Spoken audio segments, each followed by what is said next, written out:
you and welcome to this edition of Street Talk, a program on Solacebase that comes your way every week. And today we're having an initiative for matters arising to address womenhood matter.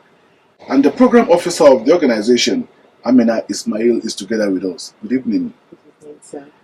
I'm honored to be here. Yeah, thank you very much. Yes, Matters Arising yes. is a non-governmental organization that has been existing for over 5 years, I think precisely since 2018.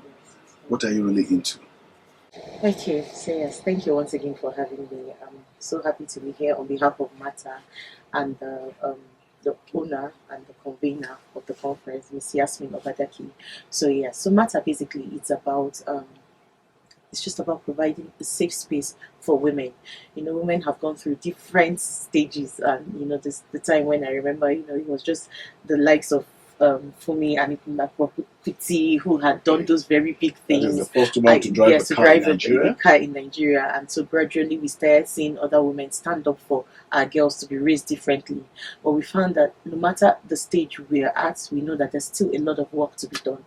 So matter what we do is we provide a safe space for women to be able to thrive and fulfill purpose at whatever stage they are in, as a form of guidance for the younger ones, so the big older ones mentor the younger ones, such that no woman is left alone. No woman is left to walk alone in matter. In the course of our discussion, you said you're having the annual conference Yes. of the organization in December 2nd week of December 2nd precisely. So what is it about? Okay, so this year's theme, because every year there's a theme, and this year's theme is about redefining the happy woman, and that's because in society now we become very I don't know. Let me just explain what I mean. But we attach, you know, happiness to a lot of things. Either you have in this particular house or you're having, and so this is our motive is to bring back the meaning of, you know, the meaning of happiness, to make you know that you can be happy wherever it is you are, if it is, and how can we support you, so that we're looking at the main ways that's the most important things that we should pay attention to, which is fulfilling purpose. You know, fulfilling purpose at whatever stage, even as a stay-at-home mom, you can be doing something that will help you feel that place where, you know, we're always that void that we always feel when we are not feeling fulfilling purpose. So yes, basically that is what we're redefining the happy woman. Since the establishment of the organization in the last 5 years, how have you been able to impact on the lives of women? So I'm really particular about the work we've done with the really young ones. You know, we work on helping them build their self-esteem. So we have different courses for them where we bring them together. The young yes, ladies? for the young ladies, secondary school ladies, university ladies. Yes, where they're all a part of Matter. They're all children. They're all like our little sisters in Matter. So we address different issues from self-esteem to self-confidence, and helping them to, you know, stand upright and, you know, be confident in yourself and your abilities. Because we see that when we start to teach them those things young, a lot of issues that the older ones, are facing, it will be taken care of from now, and so they also get older and form support network for the younger ones. So it's a snowball. When we talk about the initiative for matters arising to address womenhood, one of the issues that comes to my mind has to do with the gender-based violence. I mean, how have you been able to, are you aware of this, and how have you been able to wade into some of the issues? Oh yes, we would be lying if we say that these things don't happen.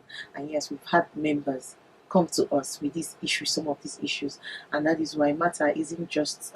We also have some professionals like lawyer experts and all of that. We actually work very closely with FIDA and human rights, such that when these issues come, we take them up to the right authorities and they follow up. And we actually keep in touch with the woman in question, such that even after the authorities are gone, we are like her own safe space. So we still follow up with her and see how else we can support her. Because a lot of times there's a root problem. You know, so if it is finances, we see how we can help her start a business. If it is, you know, someone having to, you know, talk to the husband and everything. So we try to see how we can help. And thankfully, alhamdulillah, we've had some very good, you know, responses and some very good cases that say, okay, so we're doing better now, and that makes us happy, alhamdulillah. One of the challenges we mostly have when we have issues like this is the fact that we attend to issues from a fire brigade point of view, that we'll just look at, okay, we've addressed this issue and we'll move on.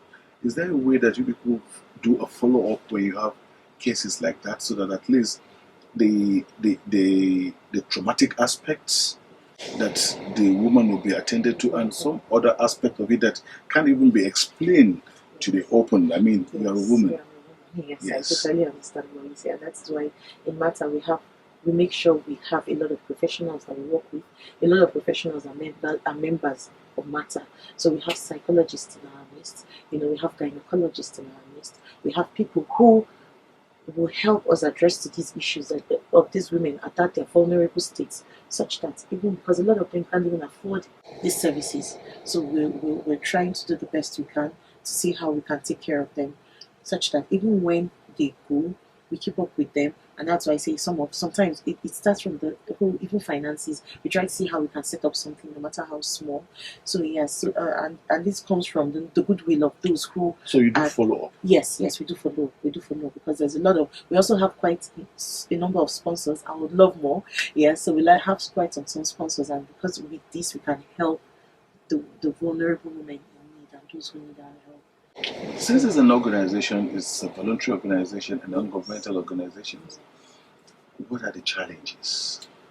Finance is always a challenge. When you talk about finance, it's a big issue. It's a big issue. Even Nigeria has the finance issue. We have finance issues, but one thing we have been able to do is that Matter speaks for itself.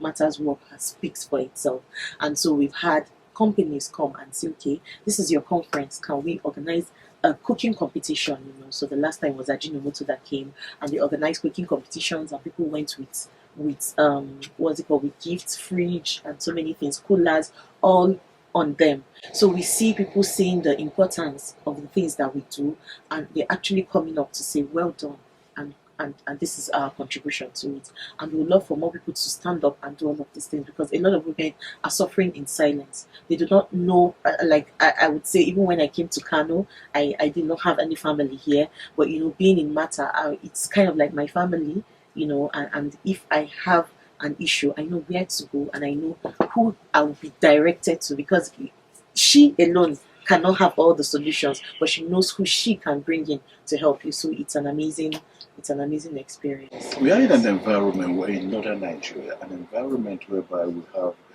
a very high number of divorce cases, broken homes, and we all understand the impact on broken homes on the society, and even on the woman.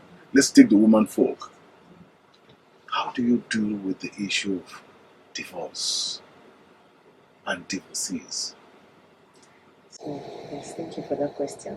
A lot has happened, because I do not usually I'm able to say where we're going, get us to understand where we're going, if I can still take us a little bit, backwards and say this is where we're coming from.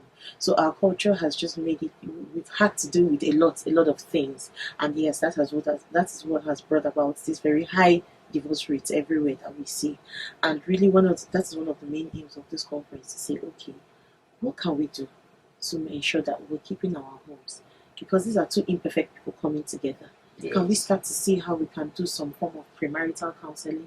Can we start to come together with some other organizations that we know are into marriage counseling and all of that, and see how we can get our members to seek this? Obviously, we don't have the right to say this is a prerequisite for you getting married, but we want to be able to see that our members go through that process.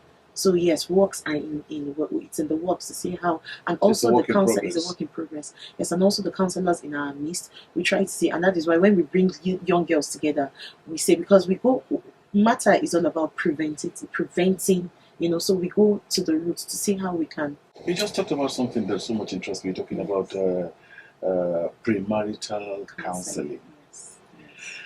Anyway, before you go on that, for our viewers and listeners, if you're just joining us, the program is Straight Talk, a program on Solacebase that comes away every week. And this week, we're having an initiative for matters arising to address Womenhood Matter, a non-governmental organization that focus much on issues that has to do with women.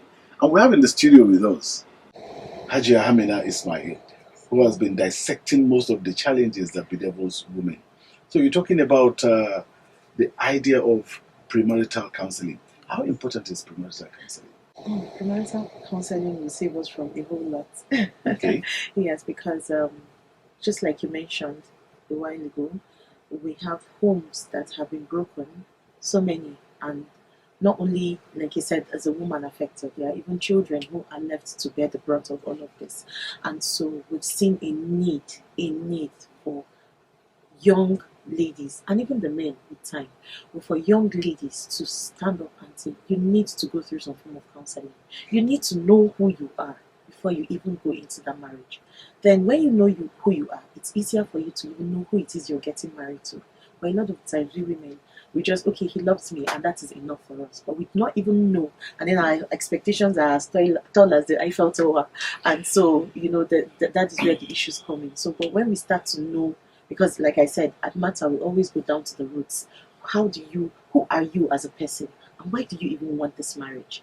It's not about what society says or what your mother says or why do you want this marriage, and how do you bring in your best self into this marriage? So we're getting us to go through some form of self-development, which is not taught in schools. Yes, so there's all of that has to happen, and it's beginning to happen at Matter. So let's go back a bit into one of the issues that we've been discussing.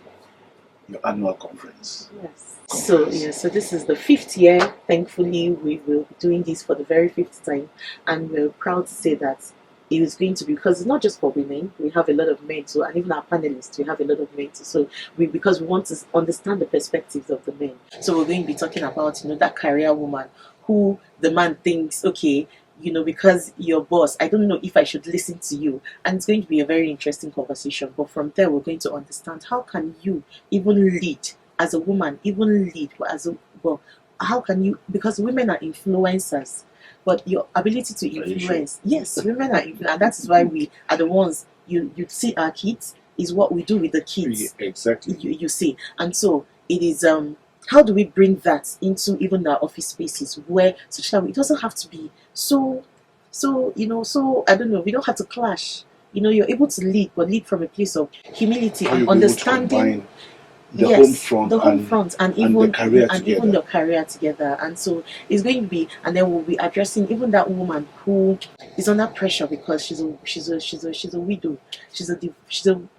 Yes, she's a divorcee, and she's a single woman, and there's this pressure from society that makes her feel like she's less of a woman. So everybody is important. Everybody is important. You are enough as you are. And so this is a place where people are going to cry, we're going to laugh, we're going to go out renewed. Are you telling me there's going to be a bit of emotional stuff? Yes. You can't bring women together and there won't be emotions, because we're emotional beings and we're very much in touch with our emotions. But we're telling you, it is okay to cry.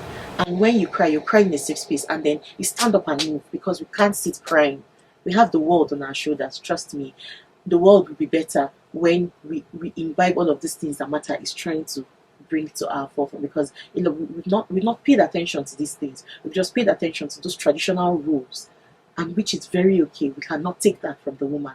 Her traditional role is to be a homekeeper, but how can she influence the younger ones, influence her environment, and influence her community? Yes. Thank you very much, Hajia Amina Isma'il, who has been talking to us in the last few minutes over the activities that has been conducted, the activities of Initiative for Matters Arising to Address Womenhood Matter, the non-governmental organization, and the annual conference that is scheduled for next month. It's on this note that we end this week's edition of Street Talk, and for you to have more of this, you can join us on our social media handles so that you can be updated on happenings around us. Thank you very much.